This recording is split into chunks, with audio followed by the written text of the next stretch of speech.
Chunk One, en Gladys Knight, chantait du gospel à l'âge de 4 ans et a gagné à la télévision nationale à l'âge de 8 ans. L'Amérique adorait sa voix, mais derrière la célébrité, l'obscurité a suivi. Elle s'est mariée à 16 ans, a perdu un bébé et a vu la drogue détruire son premier amour. Puis est venu le jeu. Un soir, elle a perdu 660 000 $ à la table du casino. Récemment, son propre fils a fait des accusations choquantes contre son mari actuel. Il a affirmé avoir subi des abus et a déposé des plaintes auprès de l'État. À 80 ans, elle se produit toujours, se bat toujours contre les batailles familiales et cache encore des secrets qui pourraient changer notre façon de voir la légendaire impératrice de la soul. Gladys Knight est née le 28 mai 1944 à Atlanta, en Géorgie. Sa famille a vécu les années difficiles de la ségrégation, mais elle a regardé la tête haute. Son père, Merrill Knight, travaillait comme employé des postes, ce qui était une grosse affaire pour un homme noir à l'époque. Sa mère, Sarah, aidait comme aide-infirmière. Il faisait partie de la classe moyenne noire en pleine croissance d'Atlanta et était profondément impliqué dans l'Église et la musique. Gladys avait 3 frères et sœurs, dont son frère Booba, qui fera plus tard partie de son parcours musical. À l'âge de 4 ans, Gladys chantait déjà des chants gospel à l'église baptiste Mount Moriah. Sa voix ne ressemblait pas du tout à celle d'un enfant. Elle était profonde, émouvante et pleine de sol. Les gens de l'église n'en croyaient pas leurs oreilles. Ils disaient qu'elle chantait comme une femme adulte qui avait vécu des chagrins d'amour. L'église est devenue sa scène et c'est là qu'elle a appris pour la première fois à se connecter avec un public. Les anciens savaient que cette petite fille était rare. Quand elle a eu 8 ans, en 1952, tout a changé. Gladys a participé à une émission de télévision nationale appelée Ted Mack's Original Amateur Hour. Elle a chanté Too Young de Nat King Cole et a stupéfié tout le monde, les juges, le public, même les gens qui regardaient à la maison. Personne ne pouvait croire qu'une telle émotion pouvait venir d'un enfant. Elle a remporté le Grand Prix qui comprenait 2000 $ et un trophée géant presque plus grand qu'elle. Sa famille a utilisé l'argent pour acheter sa première télévision. Et soudain, leur maison était devenue l'endroit où tous les voisins venaient regarder des émissions. La même année, elle avait déjà fait une tournée avec la chorale Morris Brown à l'âge de 5 ans et se produisait régulièrement depuis l'âge de 4 ans. La victoire à la télévision ne lui a pas seulement apporté la gloire. Chunkles 2. Cela a confirmé ce que tout le monde autour d'elle savait déjà. Gladys était née pour chanter. La même année, il s'est passé quelque chose qui allait façonner son avenir à jamais. C'était la fête du 10e anniversaire de son frère Booba en septembre 1952. Le tourne-disque est tombé en panne et la musique s'est arrêtée, mais Gladys n'a pas paniqué. Elle a commencé à chanter et son frère Booba, sa sœur Brenda et ses cousins Eleanor et William l'ont rejointe. C'était tout à fait spontané, mais la performance était si bonne que leur mère leur a dit tout de suite, « Vous devez continuer à faire ça ». Ils se sont appelés les Pips d'après leur cousin James Pip Woods, qui est devenu leur premier manager. Rien de tout cela n'était prévu. C'est juste arrivé, mais ça semblait juste. Ce n'étaient que des enfants, le plus jeune avait à peine 8 ans, le plus âgé 12. Mais quelque chose de magique avait commencé ce jour-là. 1 an plus tard, en 1953, ils ont été payés pour un spectacle pour la toute première fois. C'était une représentation dans un centre communautaire à Atlanta. Ils ont gagné 10 $ pour avoir chanté des chansons gospel et RB pendant 15 minutes. Gladys n'avait que 9 ans. Ce n'était pas beaucoup d'argent, mais cela signifiait qu'ils étaient maintenant des professionnels. À partir de ce petit début, des portes ont commencé à s'ouvrir. En 1955, ils se produisaient dans des circuits de concours de talent et gagnaient tous les concours. Ils n'ont jamais perdu une seule fois. Ce record parfait a permis aux gens de les prendre au sérieux. C'était plus seulement de jolis enfants qui chantaient. c'étaient des artistes en devenir. Quand Gladys a eu 11 ans, les Pips faisaient déjà une tournée dans le Chitlin Circuit. C'était en 1955 et le pays était encore profondément ségrégué. Le Chitlin Circuit était un groupe de salles où les artistes noirs pouvaient jouer en toute sécurité, mais les conditions étaient difficiles. Ils étaient parfois payés en nourriture au lieu d'argent. D'autres fois, ils avaient faim. Ils dormaient dans des voitures ou dans des bus parce que de nombreux hôtels ne voulaient pas les accueillir. Et ils chantaient quand même. Ils se sont produits dans des endroits comme le Royal Peacock à Atlanta et l'Apollo Theater à Harlem. Chunk 3. Sur ces scènes, Gladys a rencontré des légendes comme Jackie Wilson et Sam Cooke. Elle a observé comment ils bougeaient, comment ils géraient la foule, et elle a appris. Jackie Wilson était tellement impressionné qu'en 1957, il les a aidés à rencontrer Brunswick Records.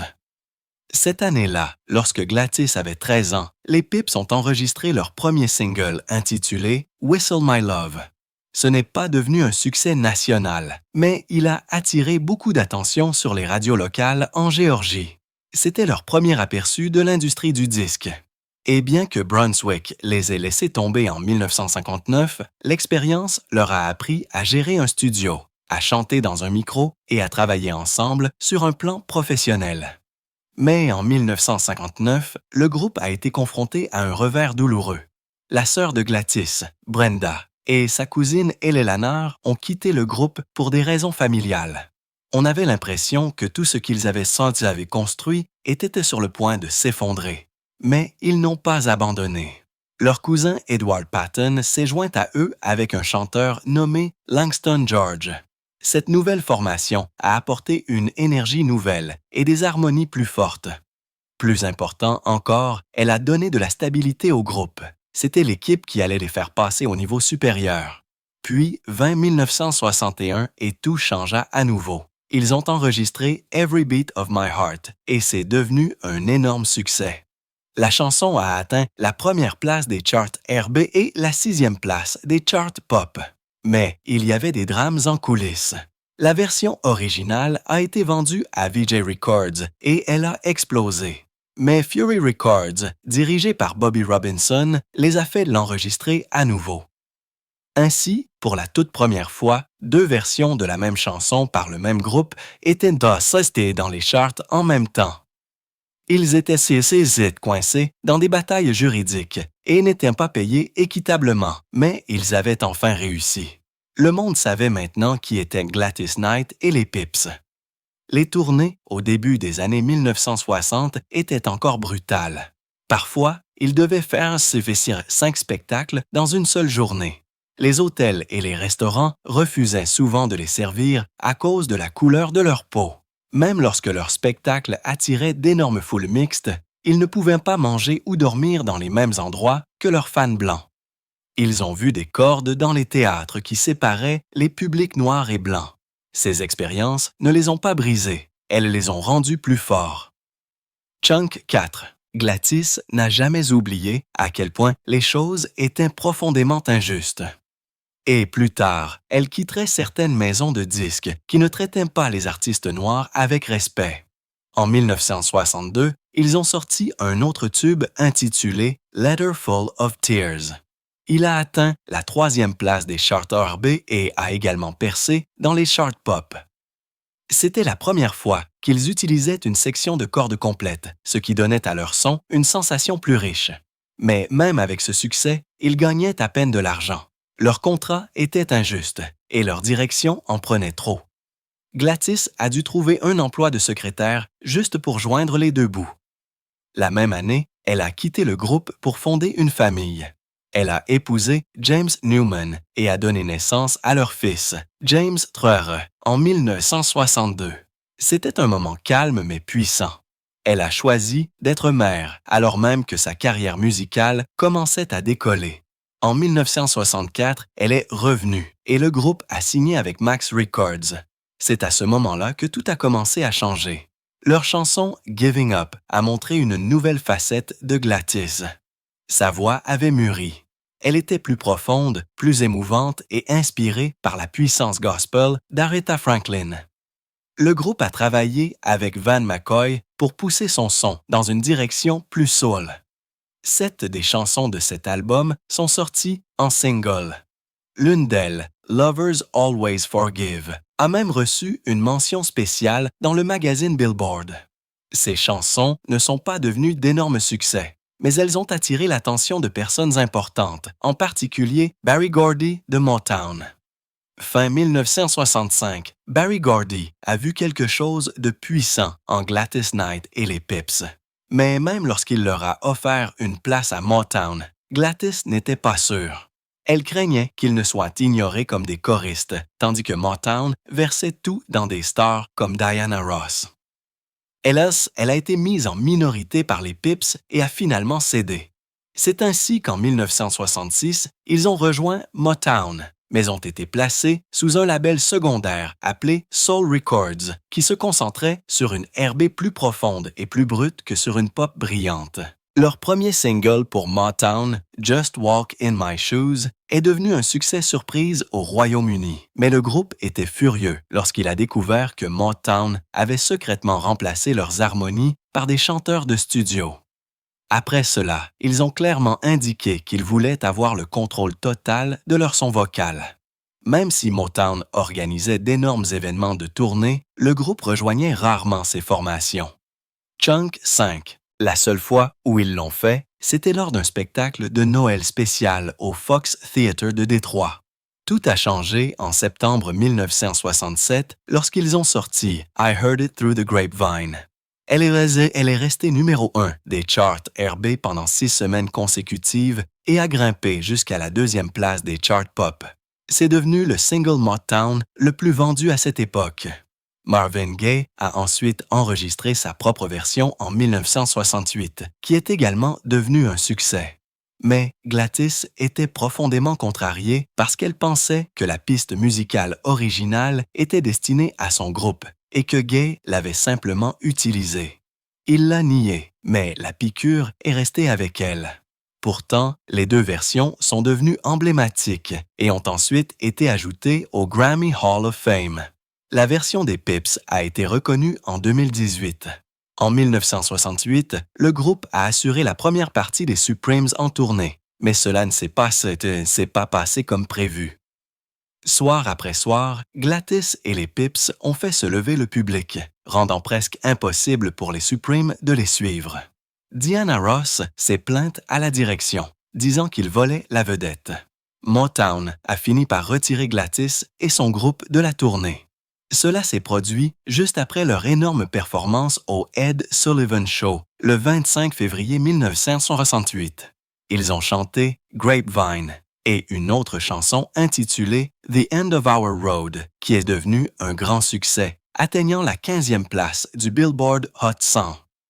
Plus tard, cette même année, The End of Our Road a montré une nouvelle facette du groupe avec le producteur Norman Whitfield. Ils ont commencé à mélanger des sons psychédéliques avec leurs racines soul. C'était frais, étrange et puissant. Motown essayait de suivre des groupes comme les Beatles, et cette chanson a aidé. Leur apparition au Ed Sullivan a donné un coup de pouce majeur, et cela a prouvé qu'ils pouvaient conquérir les fans de pop sans perdre leur base soul. Puis, en 1969, ils ont sorti Friendship Train. C'était plus que de la musique. La chanson portait un message d'unité et de solidarité à une époque où l'Amérique était confrontée à la guerre du Vietnam et aux manifestations pour les droits civiques. Elle a atteint la 2e place des charts R&B et la 17e place des charts pop. Ils l'ont interprétée au Ed Sullivan Show seulement 2 semaines après sa sortie, alors qu'elle était encore en pleine ascension. La foule a adoré. C'est devenu leur première chanson nominée aux Grammy Awards et cela a montré qu'ils n'avaient pas peur de parler de ce qui se passait réellement dans le monde. À la fin de 1966, une chanson intitulée If I Were Your Woman a failli leur échapper. Elle avait déjà été refusée par 2 autres artistes. Norman Whitfield a dû se battre pour qu'elle soit attribuée à Gladys. Chunk 6. Sorti à la fin de cette année-là, Elle a grimpé au sommet des charts RB en janvier 1971 et a atteint la 9e place des charts pop. L'album a également bien marché, atteignant la 35e place du classement principal et la 4e place du classement RB. Ce qui avait commencé comme une chanson jetable est devenu l'un des plus grands succès de Motown. Leur plus grande chanson Motown est sortie en décembre 1972. Neither One of Us Wants to Be the First to Say Goodbye était pleine de chagrin et de vérité.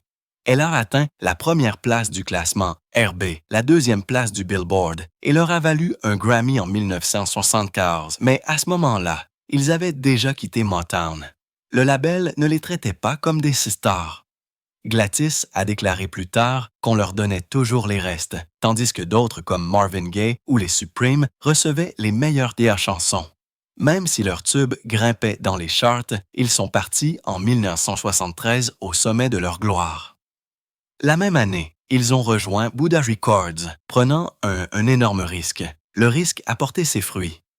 Leur premier album avec Buddah, Imagination, est sorti en 1973 et a rapidement été certifié disque d'or. Il s'est vendu à plus de 500 000 exemplaires en quelques mois seulement. Buddah Records n'était pas connu pour la musique soul profonde. Ils étaient célèbres pour la bubblegum pop, mais Gladys a apporté quelque chose de totalement différent. Avec plus de contrôle créatif et des arrangements modernes, elle a trouvé sa voix et des millions de personnes l'ont écoutée. Puis vint la chanson qui a tout défini. Midnight Train to Georgia a commencé comme un morceau totalement différent intitulé Midnight Plane to Houston.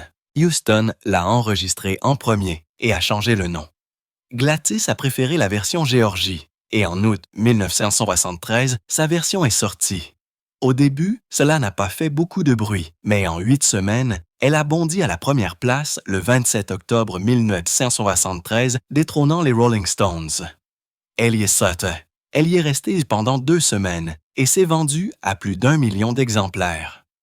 Le 18 octobre 1973, elle a été officiellement certifiée disque d'or. Elle a ensuite remporté un Grammy en 1974 et a été intronisée au Grammy Hall of Fame en 1999. Les chants de questions-réponses entre Gladys et son frère l'ont rendue inoubliable. À la fin de 1973, ils ont sorti I've Got to Use My Imagination. C'était audacieux, funky et plein d'énergie. La chanson a atteint la première place du classement soul au début de 1974 et la 4e place du classement pop. Elle s'est vendue à plus d'1 million d'exemplaires et a complètement changé leur son. Produite par Kenny Kerner, elle mélangeait des basses profondes, des rythmes accrocheurs et une nouvelle forme de confiance dans la voix de Gladys. Chunk 7. Ce n'était pas seulement un tube, c'était une nouvelle voix pour la musique soul. En 1974, ils étaient des stars internationales. Leur tournée européenne et japonaise de cette année-là a attiré des foules massives. Les fans au Japon attendaient devant les salles pendant des jours juste pour avoir un aperçu. De retour aux États-Unis, leur chanson « Best Thing That Ever Happened to Me » était en tête des charts RB. Cette tournée a rapporté plus de 2 millions de dollars et a prouvé qu'ils n'étaient pas seulement des stars américaines. Ils étaient des légendes mondiales. Leurs performances étaient si puissantes que certaines ont été transformées en albums live par la suite. En octobre 1964, I Feel a Song in My Heart est sortie. Elle a dominé le classement soul pendant 2 semaines et a atteint la 21e place du Billboard Hot 100. La chanson avait des cordes riches et des rythmes profonds produits par Tony Camillo, le même homme derrière Midnight Train to Georgia. Initialement enregistrée par quelqu'un d'autre en 1971, la chanson a été complètement transformée pour Gladys. Elle était émouvante, puissante et prouvait que la musique soul pouvait aussi être élégante et cinématographique. En 1978, les choses changeaient. Leur dernier album Buddah, The One and Only, est sorti en août, mais n'a pas bien marché. Il a à peine atteint le top 150 du classement principal et aucun de ses 4 singles n'a percé dans le Billboard Hot 100. Le meilleur résultat a été au Royaume-Uni, où une chanson a atteint la 15e place. Il était clair que la vague disco prenait le dessus et que leur son ne correspondait pas. En même temps, Gladys a sorti discrètement son premier album solo, Miss Gladys Knight. C'était un pari.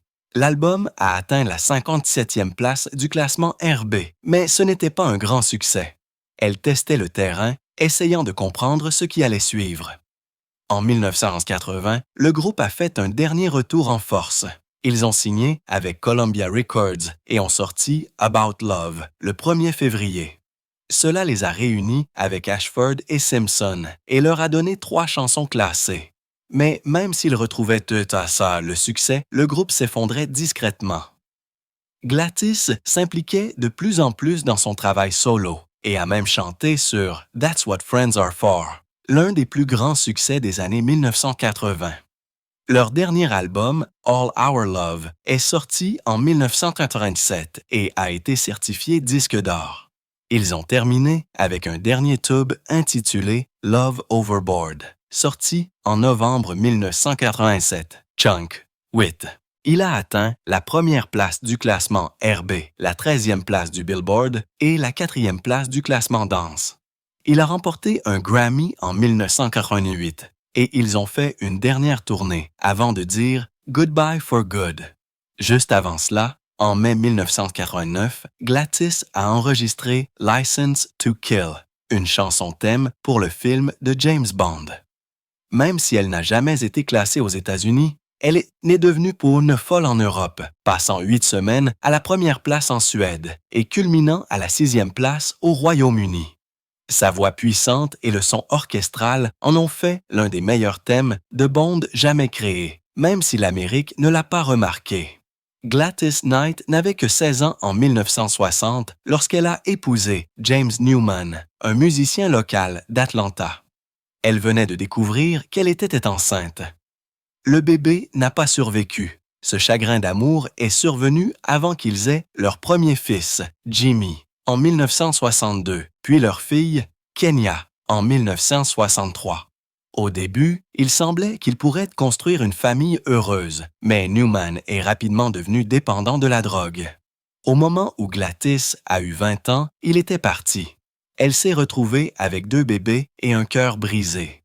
Dans ses mémoires de 1997, elle l'appelait toujours l'amour de sa vie. Même s'il l'a laissée seule, même si sa dépendance a presque détruit leur maison, elle n'a jamais cessé de l'aimer. Ils sont restés légalement mariés pendant plus de 12 ans avant de finalement divorcer en 1973. Quelques années plus tard, vers la fin des années 1970, James Newman est décédé. 1 an seulement après son divorce, Gladys a épousé Barry Hankerson en 1974. Il était producteur de musique. Leur fils Shanga est né en 1976. Mais ce mariage a été tout aussi orageux. En 1978, Hankerson a demandé le divorce, mais l'a retiré quelques semaines plus tard, disant qu'il l'aimait toujours. Cela n'a pas duré. En 1969, leur mariage a pris fin pour de bon. Ce qui s'est passé ensuite est un cauchemar pour toute mère. Au milieu de la laide bataille pour la garde, leur fils Shanga a été enlevé. Il n'avait que 3 ans. Gladys a dépensé plus d'1 million de dollars pour essayer de le récupérer. La douleur était trop forte. Sa carrière a commencé à décliner, son esprit submergé par le stress. La même année, le tribunal l'a condamnée à une amende pour outrage parce qu'elle n'avait pas respecté une ordonnance de garde. Chunk 9. Elle était censée amener son fils à Detroit, mais ne l'a pas fait. Son ex a essayé de prétendre qu'il avait gagné autant d'argent qu'elle, même si elle avait déjà passé 25 ans sous les projecteurs. Après le chaos avec Barry, Gladys a continué d'avancer, mais les dégâts étaient profonds. Elle a lutté contre la dépression. Elle s'est perdue dans le jeu. À la fin des années 1980, elle est devenue dépendante du baccarat et du blackjack. Les pertes étaient stupéfiantes. Une nuit seulement, elle a perdu 660 000 $. Il lui arrivait de rester assise à la table pendant des heures, oubliant d'aller chercher son fils à l'école. Elle perdait entre 20 000 et 40 000 dollars en quelques heures. Seulement. Le point de rupture est survenu lorsqu'elle a gagné 60 000 dollars, puis les a tous perdus quelques minutes plus tard. Malade à l'estomac, elle a appelé les joueurs anonymes depuis l'intérieur du casino. Quelqu'un est venu la chercher immédiatement et l'a emmenée à une réunion. Cet appel lui a sauvé la vie. Elle n'a plus jamais joué. En 1995, dans l'espoir de finalement trouver la paix, Gladys a épousé le conférencier motivateur Les Brown. Mais il n'a pas fallu longtemps pour que tout s'écroule. Il a mal géré leur argent.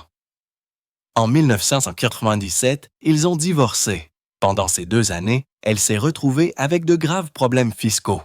Elle devait apparemment plus de 100 000 dollars, bien que le montant exact n'ait pas été confirmé. Pour une femme qui se remettait déjà d'une décennie de pertes dues au jeu, c'était une autre profonde trahison. Ce mariage aussi a laissé des cicatrices. Puis est venu William McDowell. Gladys l'a épousé le 12 avril 2001. Il avait 33 ans de moins qu'elle. Pendant plus de 20 ans, ils sont restés ensemble. Mais en août 2025, quelque chose de choquant s'est produit. Son fils Shanga a accusé William d'avoir maltraité sa mère. Il a affirmé que William blessait mentalement et financièrement Gladys et que son programme de tournée incessant détruisait sa santé. Chunk 10. Il a même déposé un rapport auprès de l'État de Caroline du Nord, mais Gladys a riposté. Elle a dit qu'elle était en bonne santé, heureuse et qu'elle était déformée. Son équipe a affirmé que Shanga n'avait pas vraiment été en contact avec elle. Gladys a insisté sur le fait qu'elle était forte, qu'elle se produisait toujours et qu'elle était fière d'être sur scène après près de 75 ans de chant. Mais la tension familiale était au grand jour et il était difficile de l'ignorer. En 1997, juste avant que son 3e mariage ne s'effondre, Gladys a eu un éveil spirituel. Son fils aîné, Jimmy, s'était converti à la foi mormone et l'a invité à le faire. Gladys a suivi, rejoignant l'Église de Jésus-Christ des Saints des derniers jours. Elle est devenue profondément dévouée, formant finalement une chorale appelée Saints Unified Voices. Leur album a remporté un Grammy en 2006. Elle a dit que la foi avait tout changé. Malheureusement, Jimmy est décédé en 1999 à seulement 37 ans. Il n'était dans l'Église que depuis 2 ans. Gladys a dit que c'était sa croyance dans les familles éternelles qui l'avait aidé à survivre à sa mort. En 2015, une autre perte profonde l'a frappé. William Guest, son cousin et l'un des Pips originaux, est décédé d'une insuffisance cardiaque à l'âge de 75 ans. Il chantait avec elle depuis les années 1950. Le groupe s'était séparé en 1939, mais leur lien a duré pour toujours. Guest avait contribué à façonner des succès comme Midnight Train to Georgia et I Heard It Through the Grapevine. Après la dissolution du groupe, il a dirigé son propre label et sa propre société de production. C'était de la famille et sa mort a marqué la véritable fin de l'ère des Pips. Leur héritage avait déjà été cimenté par une intronisation au Rock and Roll Hall of Fame en 1996 et une autre à l'Apollo en 2006. En 2018, Gladys a elle-même été confrontée à un problème de santé. On lui a diagnostiqué un cancer du sein de stade 1. Heureusement, il a été détecté tôt. Elle n'avait pas d'atteinte des ganglions lymphatiques et le traitement a été couronné de succès. Elle a rendu la chose publique pour dissiper la confusion après la mort d'Aretha Franklin cette année-là. Les gens pensaient que Gladys était peut-être aussi en train de mourir, mais ce n'était pas le cas. Elle a dit la vérité. Aretha avait un cancer du pancréas. Chunk 11 Gladys avait un cancer du sein. Elle a dit qu'elle y était reconnaissante, guérie et qu'elle se sentait bénie d'avoir survécu. Puis, en 2021, son fils Shanga, celui qui avait été enlevé autrefois, a été condamné à 2 ans de prison. Il n'avait pas payé plus d'1 million de dollars d'impôts provenant de son entreprise de restaurants de poulet et de gaufres. De 2012 à 2016, il avait utilisé l'argent des impôts à des fins personnelles. L'État a fait une descente dans les 3 restaurants et l'a arrêté. Gladys n'était pas impliqué et a été complètement innocenté. Son nom n'a été utilisé que comme une marque. Malgré toutes ces tempêtes, les honneurs ont continué d'affluer. En 2021, le président Joe Biden a remis à Gladys la médaille nationale des arts. En 2022, elle a reçu les honneurs du Kennedy Center. Elle a partagé ce moment avec des stars comme U2 et George Clooney. À 68 ans, elle s'est levée et a chanté une chanson impromptue qui a stupéfié toute la salle. Clooney a déclaré plus tard que c'était si puissant qu'il redoutait de devoir prendre la parole après elle, mais la route est restée difficile. Le 8 mars 2025, Gladys est tombée malade en coulisses lors d'un spectacle en Floride. Elle avait la grippe et a dû annuler le concert. Elle a été hospitalisée pendant quelques heures, puis renvoyée chez elle pour se rétablir.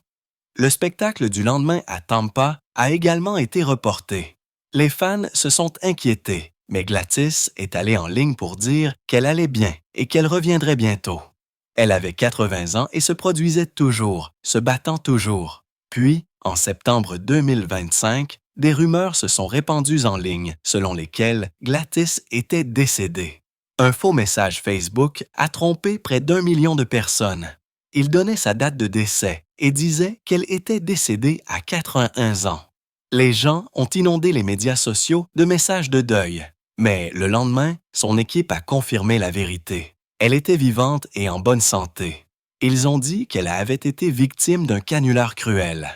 Le sondage qui a suivi a montré que la plupart des fans ont trouvé la rumeur non seulement fausse, mais profondément bouleversante.